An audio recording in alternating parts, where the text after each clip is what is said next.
O meu começo de televisão, ele foi assim, né? Eu tava ali fazendo teatro, onde a gente estava aqui, cronologicamente, mais ou menos, na história, e eu comecei a fazer uns curtas-metragens, comecei a fazer turma. Eu acho que a coisa mais importante dessa profissão é você ter turma.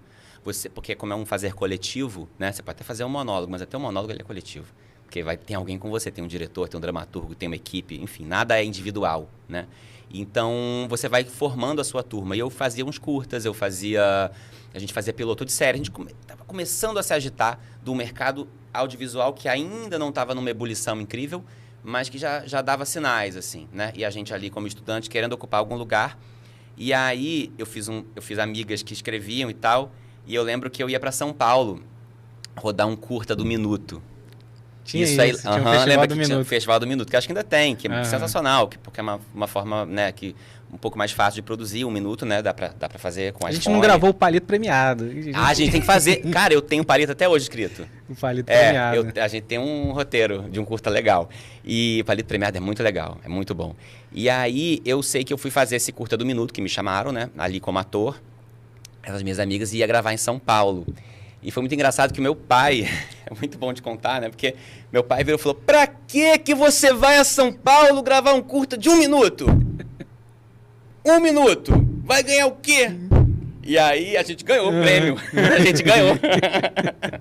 Muito bom. Mas, e aí, aquilo empolgou a gente ganhou um prêmio lá, que acho que era assim, o curta era 1 minuto. E o prêmio era R$ 1.000. E aí, como tinha, sei lá, 10 pessoas na equipe, cada um ganhou 100. Sabe assim? Era meio isso. Mas foi muito legal, porque isso trouxe pra gente uma primeira, vamos dizer assim, resposta, né? De volta. E aí, essa turma ali, que apresentou Morando Sozinho pro Multishow, essas amigas eram a Patrícia Corse e a Clara Deac, que eram 2 amigas que a gente se conheceu logo no começo, né? Ali no processo de teatro. E elas tinham, o Multishow, a Patrícia trabalhava numa produtora, que o Multishow fez uma consulta de projetos e tal, e ela lembrou que eu tinha um projeto. E aí ela me pediu. E na verdade era para uma atriz que eles estavam procurando. Era para Erika Mader, que é muito minha amiga. E aí eu falei assim, cara, pega essa ideia que eu tenho aqui de Morando Sozinho e dá para Erika Mader fazer Morando Sozinha. E ela faz, eu escrevo, a gente escreve, a gente vai fazer isso aí. E aí foram apresentar. Só que a direção do Multishow naquela época achou mais interessante que fosse um homem fazendo aquele tema, né? Porque seria um homem chegar morando sozinho, ele, né? O masculino na nossa sociedade ele tem alguns privilégios, então quando ele vai se virar, ele é meio dependente, cadê a mãe dele para entregar a camisa passada? Cadê, né? O homem, né? Por uma deformação social, o homem é um ser que provavelmente morando sozinha, a casa da menina seria excelente. Porque ela já sabe, ela é organizada, ela é agilizada. O cara não, né? A brincadeira do personagem, eu não sou assim. Mas era aquele personagem que o apartamento era todo bagunçado, que era aquela confusão. Então eles, naquele momento, achavam que combinava mais ser um homem. Aí teve uma outra ideia de série pra Erika. A Erika fez a série dela, um outro projeto. E como queriam que fosse homem, eu falei, então sou eu. Então vou botar um cara pra fazer, não vou... aí sou eu. Aí não vai botar fulano, beltrano, ciclano, que eu não vou citar nomes aqui agora, mas que eu falei nomes na mesa. Falei, aí vai botar fulano, ciclano, beltrano, bota eu, né? Vou fazer eu. E aí, o Multishow na época, que foi o canal onde a gente apresentou, rodou um piloto. O piloto foi ótimo. Fui pra São Paulo. Fiquei na casa de um dos meus amigos da escola, o Rafael Perim, que estava morando em São Paulo. Falou assim, quando a gente grava piloto, ainda não tem orçamento, ainda não tem verba, ainda não tem hotel. E aí o Rafael falou, fica lá em casa. Aí fiquei na casa dele em São Paulo, gravando, né, o piloto.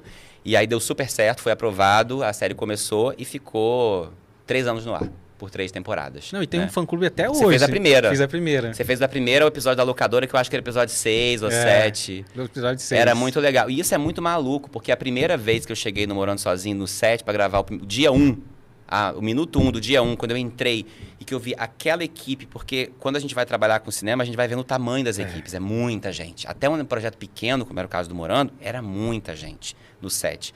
Eu entrei naquele set, eu olhei pra todo mundo e eu falei, cara, qual foi a mentira que eu contei que esse povo veio pra cá? Acreditou, né? Que esse povo tá louco? Eu sou protagonista de... Você tá maluco que eu sou protagonista tudo de série? Aqui não é possível. Povo, qual foi a mentira que contaram pra alguém aqui? Aí eu falava, pelo amor de Deus, eu tenho que mandar muito bem. Que se eu mandar médio... Não pode. Vão me olhar e falar... Sabe? E eu também tive essa sensação quando o programa foi crescendo. Uhum. Na terceira temporada a gente chegou no estúdio grande, com mais gente ainda. Eu falei, gente, essas pessoas estão loucas. Assim, mesmo com... A gente sempre ficava, né, nesse movimento de alguma insegurança, de dizer o que está acontecendo aqui. Mas foi muito legal e a gente, né, fez a primeira temporada, fez a segunda temporada, fez a terceira temporada e você lá participou da primeira, viu como era. Mas era uma sensação muito boa, era uma sensação, eu acho assim, eu tô até hoje na minha vida, por mais que eu tenha feito outras coisas, que a gente vai contar sobre elas, eu tenho uma busca de encontrar a joia que tinha dentro de mim ou dentro do Morando, naquele processo que me fazia muito feliz. Não que as coisas que eu faça, me trazem muita felicidade, mas ali tinha uma energia de começo, tinha uma energia de, sabe, que a gente como artista está sempre querendo usar a experiência que a gente construiu até aqui, mas sem perder aquele sentimento originário, sem perder aquele espírito originário, porque quando a gente perde ele é que a gente estagna.